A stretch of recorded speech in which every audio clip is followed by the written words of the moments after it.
real quick, and talk about purpose. What is your purpose?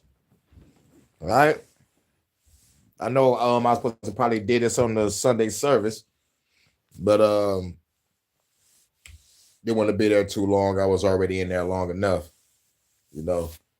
And plus the first lady got to get some rest, you know what I'm saying? So we'll come back and do a little couple clips right now. So this is a clip real quick from the coach, but these Christians be like, if you don't believe in God, you don't got no purpose. My past self is gonna go ham, but let's get it. Purpose for living. Let's talk about what is your purpose for living. What is the purpose of all existence? What is the purpose of humanity, the earth? What is the purpose? This is one of the things that Christians often like to bring to the attention of people who don't believe in God and say, then if you don't believe in God, then you have no purpose. You have no right. If you believe it, it's like if you don't believe in God, you don't have no purpose. Hey, bitch, my purpose is to give truth, bitch.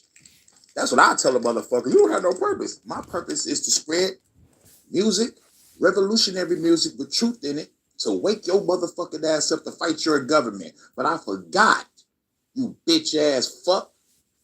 Your God said serve your earthly masters. So y'all love y'all government. Y'all love y'all corrupt religious and political fucking figures. Y'all love the political and religious dogma that's going to keep you from fighting your oppressors. Keep being a slave. You call yourself sheep because Jesus is your shepherd. You call yourself a wretch. Lord, save a wretch like me. You call yourself less than nothing. You call yourself a sinner when you probably wake up and do the greatest things better than any other saint. You limit your own power.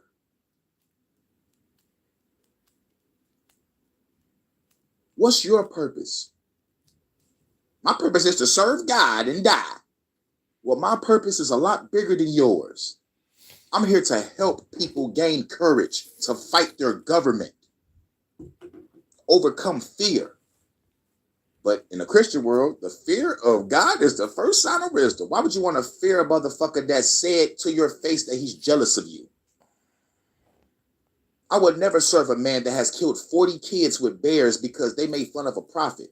I'm not going to serve a God that made a bet with the devil over Job's life. Yeah, fuck his family up, fuck his lifestyle up, but don't kill him. Kill every man, woman, and child at one point. Go over there, kill everybody, but keep the virgins. Did I mention slaves obey your earthly masters? That's in the Bible. Isaiah.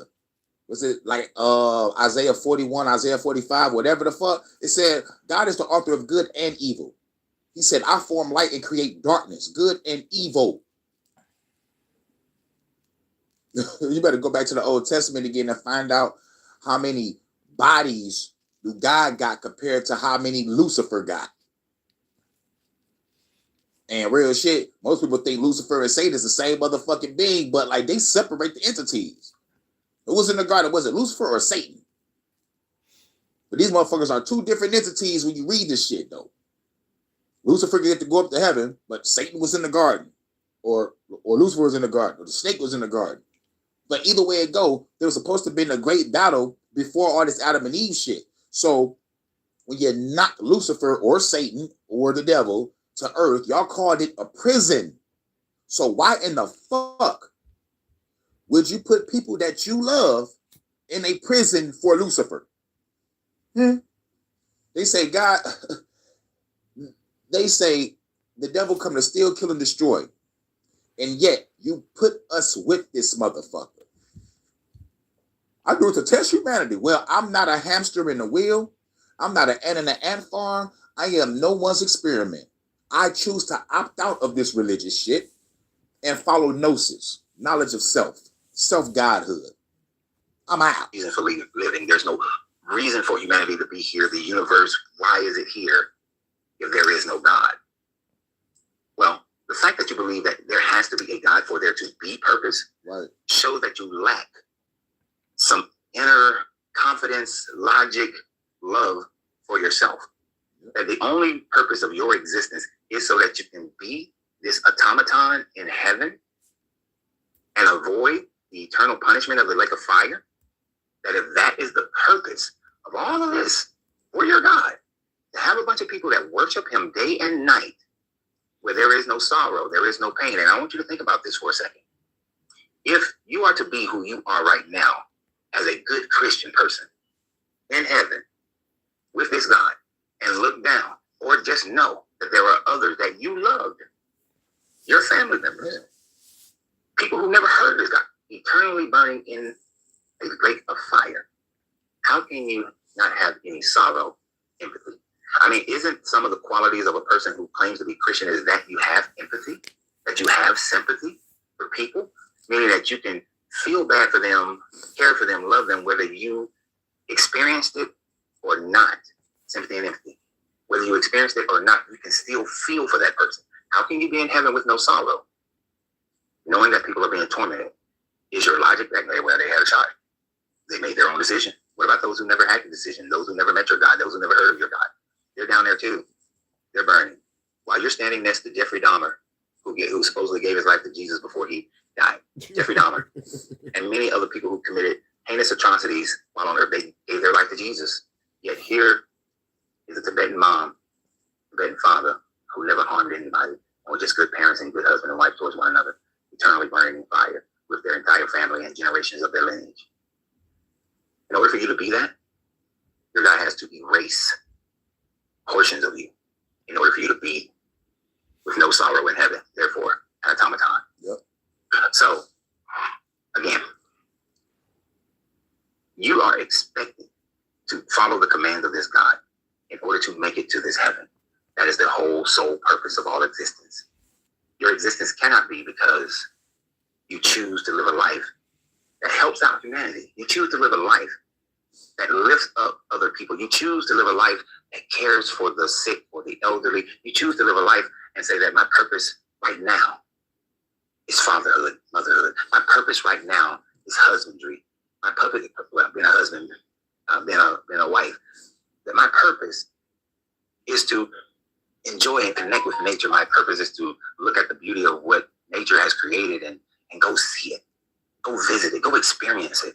That just the experience of life is my purpose. And that is what a person who does not believe in the God has the ability to do, has the ability to say that I can create my purpose for existence at any moment in time. And that there doesn't have to be a reason why the earth exists in the way that it exists. This is just where I happen to land, Earth. It just so happens that Earth is where it is in relation to the sun. And here's the thing. Out of all the stars that we see in the sky and all the stars that are beyond our sight, that telescopes view, that means that there are quadrillions of stars. And out of all those stars, if 1% should have logically have Earth-like planets with distance from their stars, which means the same type of life that exists on this Earth has the possibility of existing on those planets, and that would still be in the hundreds of millions of Earth-like planets amongst all the galaxies, amongst all the stars.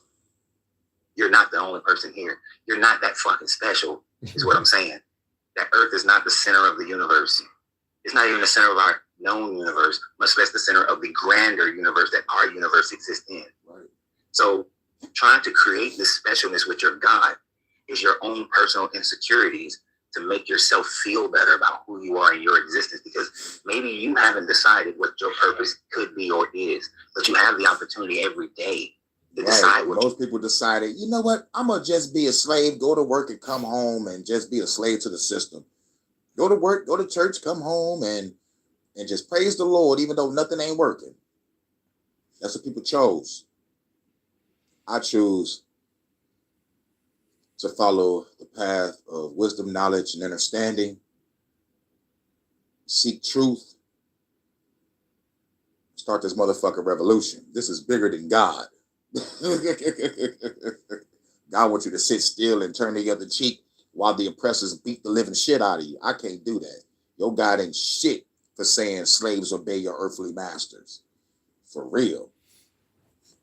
I serve no one. The purpose is. And that's what people who don't believe in your God, that's what we do. We decide every day what our purpose is. We decide whether or not we're going to be great or we're going to be small. That we're going to have an amazing day, a peaceful day, or we're going to have a tormented day or a reckless day. And here's the kicker. Consciously or subconsciously, even you who believe in your God, you do that as well. Yep. The prisons are filled with people who believe in God. Filled with them. There are people out here who are not in prison, murdering, killing, stealing, raping, doing everything. They believe in a God. Yep. They believe in your God. Look at the crime rates in America. They're committed mostly by Christians. Yep. And so each one of those people are choosing their purpose every day. It's just that their purpose violates. And here's the worst one. Motherfuckers choose to wake up and smoke dope and be fucking drug addicts. You know what I'm saying? You want to be alcoholics. Like they say, there's people out there murdering, raping, and killing. These motherfuckers choose to do this shit. Yet motherfuckers claim that they believe. There's one motherfucker said, God made me do it. You know what I'm saying? So it's like, yo, I was called by God to destroy this motherfucker. The devil made me do it. It was a voice in my head. Nigga, it's the government shooting your ass with a voice of God weapon. That's why you did it. The mind share morality that we all have right now. We've decided that, in general, raping, killing, murdering, stealing is not a good thing. And because of that, those are the things that we've decided. They're subjective, yes. There have been societies in the past that didn't view everything on the same way we view them. Warrior societies don't view murder in the same way, child abuse in the same way. Hell, even in our own culture. I grew up, spank that ass, spank the child's ass. Society today is leaning more toward don't do it, no corporal punishment. It changes.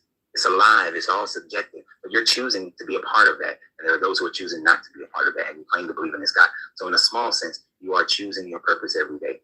The beauty of not having a God is that we don't have to follow certain commands that may go very well go against our personal morality. Right. I don't have to hate I don't have to hate gay people. I don't have to hate people who don't believe in my religion or go and kill them. Go check out my video on Deuteronomy 13. I don't have to go kill people who try to talk to me about another religion. But according to Deuteronomy 13, y'all are supposed to, and according to Jesus, not one jot or tittle should be taken away from the law, and that you are to follow the law. So, and you can go back to earlier videos this week to talk about that. But at the end of the day, my purpose of existence is whatever I choose it to be. And I choose it to be glorious. And I choose it to be a different thing every day. So when you see me and you don't see me, it's because I chose my purpose for that day. And I am extending myself within that purpose. So y'all have a great day. And always remember, you have to free yourself to be yourself. Because your greatness is not negotiable. The journey, your vibrations. Good journey and vibrations. Now,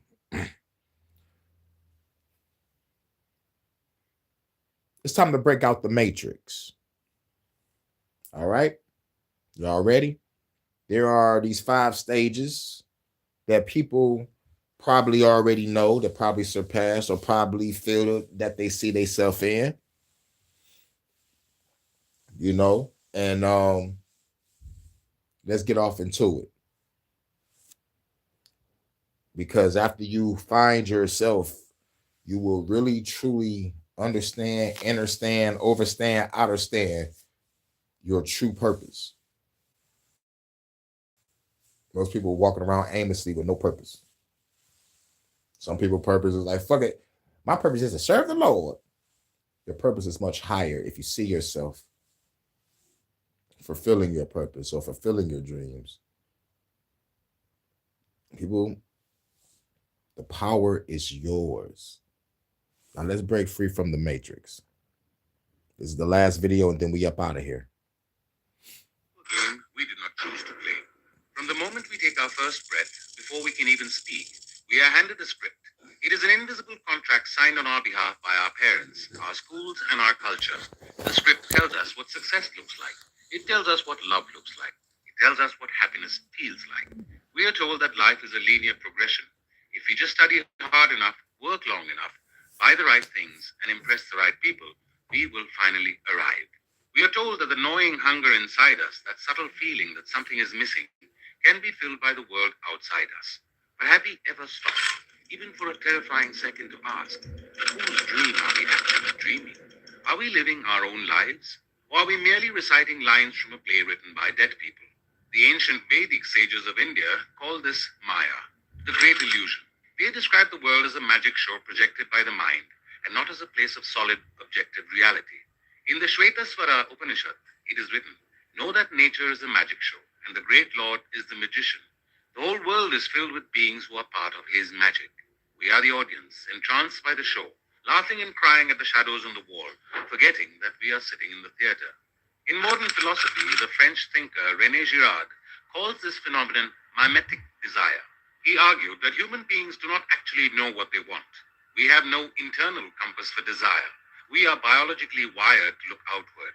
We copy the desires of those around us. We want the car not because we love the engineering, but because our neighbor wants the car. We want the promotion not because we love the work, but because our colleagues envy the promotion. We desire things simply because others desire them. We think we're climbing a ladder towards happiness, but often we're simply running on a hamster wheel generated by a collective hallucination. This is the true matrix. It is a closed loop of borrowed desire running in our nervous systems. It's what the Buddhists called samsara, the cycle of aimless wandering driven by thirst. But is there a way out? It is not a physical escape. We do not need to fly to Mars or build a bunker. It is a journey of consciousness. It is a vertical ascent through 5 distinct levels of awareness, from the sleepwalker who fuels the machine to the player who hacks it. Let us walk this path together. This is the default setting of the human mind. It is where 99% of the world lives and dies. At this level, we are asleep, but we dream that we are awake. We wake up in the morning and feel a craving. We want the corner office. We want the beautiful partner. We want the luxury vacation we saw on Instagram. We tell ourselves with absolute conviction, this is what I want. This is who I am. But at level 1, we are unaware of the horrific truth. We are functioning as non-player characters, NPCs in someone else's script. We are not thinkers of our thoughts. We are the antennas receiving a broadcast. We're copying the desires of the herd, or what occultists and mystics called the egregore. An egregore is a collective thought form, a massive psychic entity created by a focused energy of a group. The American dream is an egregore. Corporate success is an egregore. Fashion is an egregore. These entities are beyond metaphors. They are energetic systems that feed on human attention. At this level, we are the batteries powering the economy of envy. We buy things we don't need with money we don't have to impress people we don't like. We are trapped in what the Buddhists call the realm of the pretas, or hungry ghosts. In Buddhist cosmology, the hungry ghost is depicted as a being with a giant distended stomach, representing infinite desire, but a neck as thin as a needle. No matter how much they consume, the food can never pass down their throat. They are eternally starving while surrounded by a feast.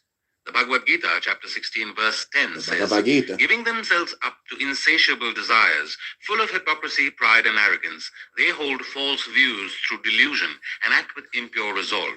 Why do we stay here? Because the matrix relies us on feeling inadequate. The entire global economy is built on a foundation of manufactured insecurity. If we ever woke up and felt enough, the stock market would collapse overnight. Marketing exists to create a wound and then sell us the bandage. So we keep running. We convince ourselves that the next purchase, the next achievement, the next relationship will finally fill the void. We chase the horizon, but the horizon always moves, because you cannot fill a spiritual hole with a material object, the God-shaped hole, as they call it. But eventually the running becomes too much. The legs give out, the heart breaks, and this breakdown is the beginning of the breakthrough. Then something happens. The machine malfunctions.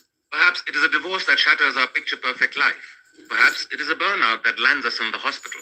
Perhaps it is a betrayal by the company we sacrificed our youth for.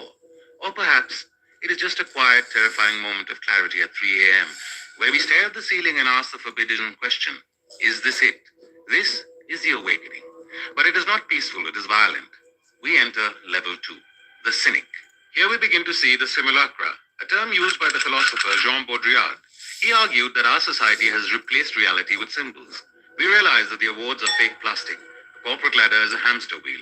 The politicians are actors reading lines written by lobbyists. The news is not information. It is anxiety engineered for clicks. We see the strings on the puppet. We have taken the red pill. At this stage, a profound shift occurs. We stop wanting what they sell. We look at the luxury car and we don't see status. We see a hunk of metal and a monthly debt payment. We look at the celebrity and we don't see a god. We see a desperate human being addicted to validation. We look at the rules of society and realize they are just suggestions enforced by fear. But level 2 is a dangerous trap. It is perhaps the stickiest trap of all. It is the trap of the shadow. Because while we have stopped wanting the illusion, we have started hating it. And the Matrix knows a secret. Hate is just as binding as love. The cynic is filled with resentment.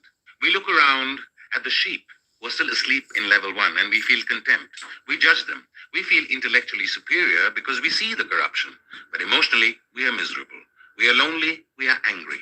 We define ourselves by what we are against rather than what we are for. We become the anti-conformist, which is just another form of conformity. If the world says go left, we compulsively go right just to be rebellious. The world is still controlling our direction.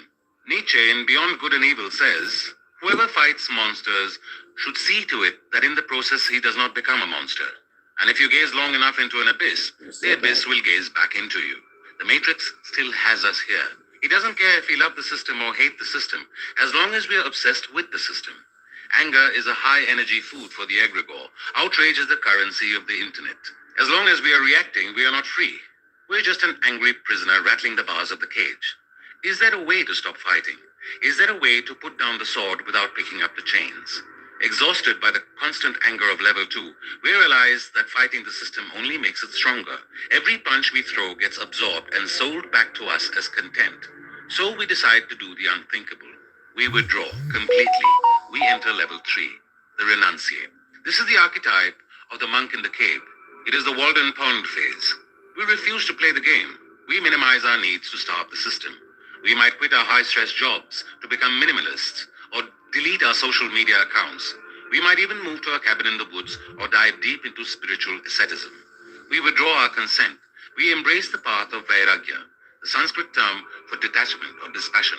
There is a profound peace here. For the first time in our lives, the noise stops.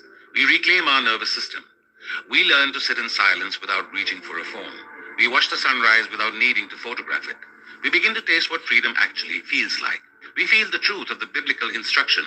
Do not love the world or anything in the world. If anyone loves the world, love for the Father is not in him.